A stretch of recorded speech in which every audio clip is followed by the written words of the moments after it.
Hello Simmers, welcome to my channel Sensational Builds. My name is Deb and thanks for joining me today for part 1 in my series of tutorials all about platforms. Platforms have recently been introduced to the game in the Snowy Escape update in October. So today we're going to do a bit of a 101 with the basics, how to, as well as a few simple ideas for you in how to implement platforms in your own game.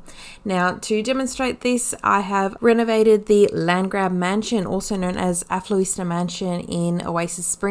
Now the landscaping all around it is original to the EA build. I haven't touched that as yet because I do plan on doing a landscaping tutorial for you next. Because of that, this particular lot is not available on the gallery as yet. So to start off with, I have here our lounge room. Now when I got a request to do something about platforms, it was very specifically because I can't stand to do another sunken lounge room, but you know what?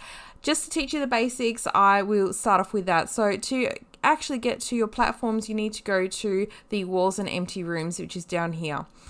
Now, this symbol here is your platform tool or your custom platform tool. You can also access the pre-made shapes here, which you've got your diagonal, octagonal, triangles, etc. here also. So first up, all you need to do is get your tool. I like to use this one most of the time.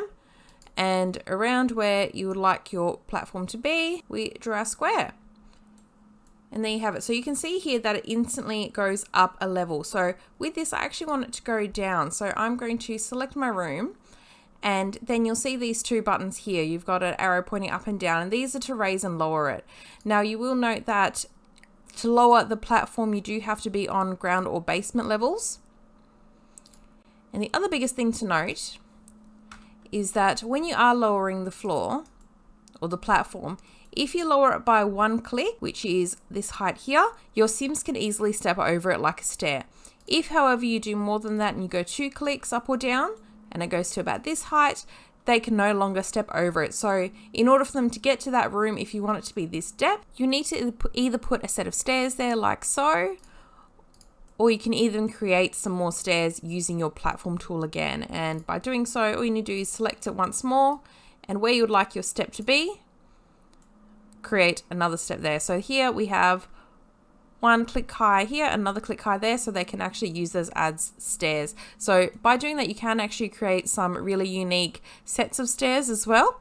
But in this particular tutorial, I'm not going to be doing that as it has been done a few times already. What I want for this particular room is just a one click down sunken lounge. So as you can see, it's just got the concrete on the bottom. All you need to do is you can use absolutely any of your floor swatches here to paint the bottom, and you will also see that the edges here look, again, that sort of rough concrete. Now to change that, it's actually, you have to go back into your walls and empty rooms, and there's a new little icon here, which is your platform trims. Now within here, you've got all of your basic foundation paints, as well as a couple new ones here, which are the last 5.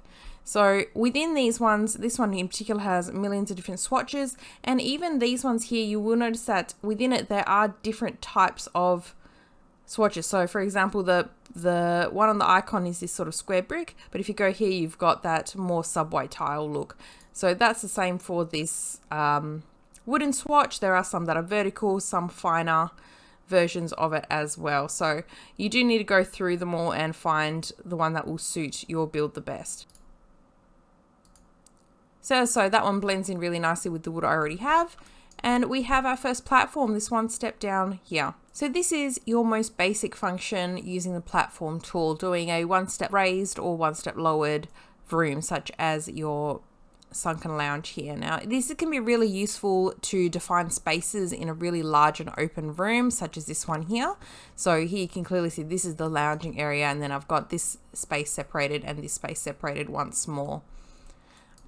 So using the same concept, we can actually also apply it underneath stairs. So once more, I'm going to get my platform tool. Now you can do any sort of shapes, including these rounded shapes, but because this entire mansion is very squared off, I'm going to keep with that look here. Here we're going to just draw out where we want our steps to go.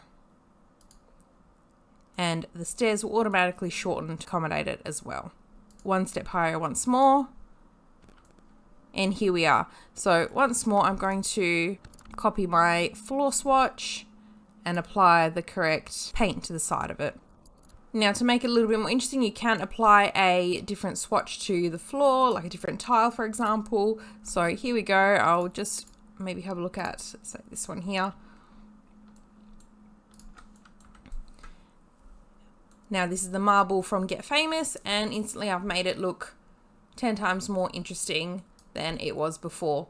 And as you can see, the stairs have automatically shortened to accommodate these extra 2 steps, and you can make that as high as you want. Now, the next thing I want to show you is how to apply it here. Now, the basic principle is the same as what we just did with the stairs, where I wanted to create a 2-level high platform underneath the bed.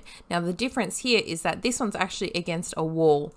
And one thing that you will find with platforms is that they can be extremely finicky. What I mean by that is, if you'll see here, when I apply a platform under the bed, is that it has deleted my entire wall. Now, I do have bb.moveObjects on, switched on, which is what I recommend whenever you're working with platforms in general. But in this case, as you can see, it has kept all of my furniture there. If I didn't have bb.moveObjects on turned on, it would have deleted that, everything that I had on that entire wall. So, I mean, this isn't the worst thing in the world when you have the cheat turned on. You can just get your build tool and build it back and re-swatch it, no big deal. But if you want to avoid that happening in the first place, what I suggest to do is to actually use a fence. Now, this is a bit of a workaround that found works the best. So if you place your fence here and basically create a room. You've got here, and now you can actually raise it up again. So as you can see here, you can't actually lower it because I am on the 2nd floor here, but I can raise it that 1 step higher. And as you can see, this hasn't deleted any walls. It's kept everything as it should be. So I'm going to do 1 step higher again. Now, in this tutorial, I have kept everything already furnished just because I wanted the ease so you can see what I was going to do with the room. But if you can, it is best to work with the platforms before you have placed any furniture down.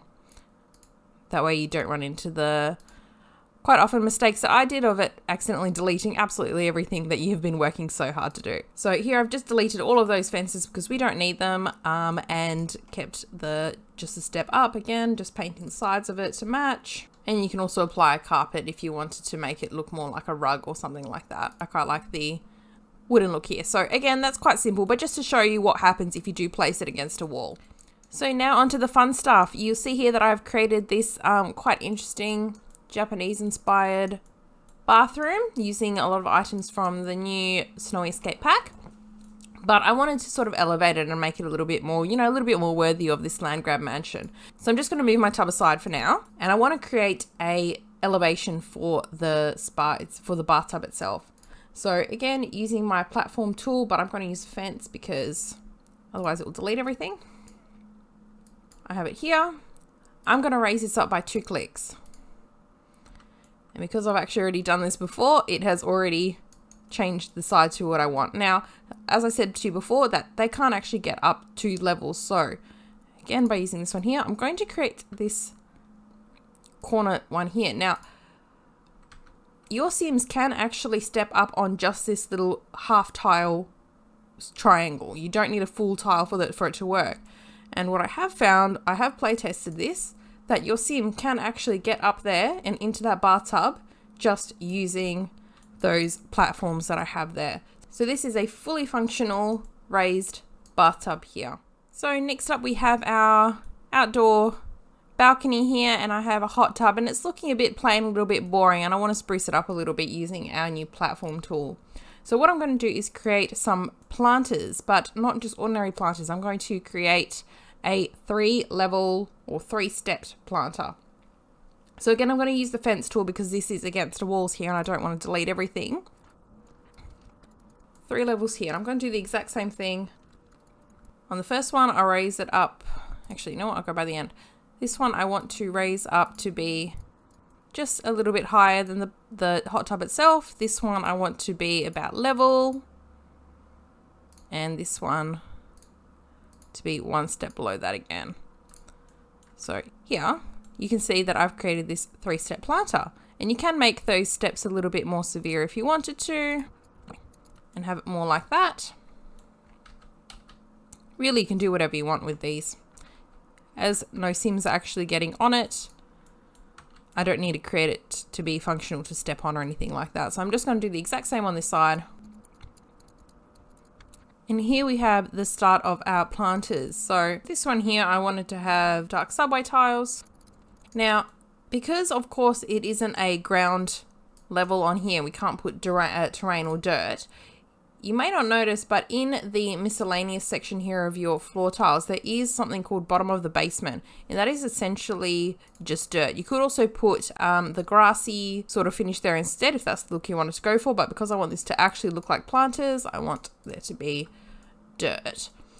And once you've created that, you can easily put your plants upon each level now, and it will automatically snap into place at the right height. And just step it up one more notch. I'll put this one here. That one's from Island Living. And here we have some quite fancy planters. Now with the hot tub, all you need is this one single tile square in the middle to be clear for Sims to be able to get in and out. You can actually put something here and it would still be functional. But there we go. There we've got some nice planters, and it's really just elevated that and made that just look a little bit more fancy than it was before. So talking about planters, I'm going to create a sunken one here just next to my window. Just going to lower it by a couple of clicks and do the same thing as before. Paint the sides. And I'm also going to paint the base. And then quite easily put our plants in once more. And here we have a little desert planter there on the side that just, again, it just makes it a little bit more interesting and doesn't keep it on that same flat level. Thank you so much for joining me for the first part of my platform tutorial special. I hope you learned something today, and please join me next time for the next installment where we explore some more unique and slightly more advanced ways to use the platform tool. Thank you so much. If you like the video, please don't forget to like and subscribe, and hope to see you all here again next time. Thank you. Bye for now.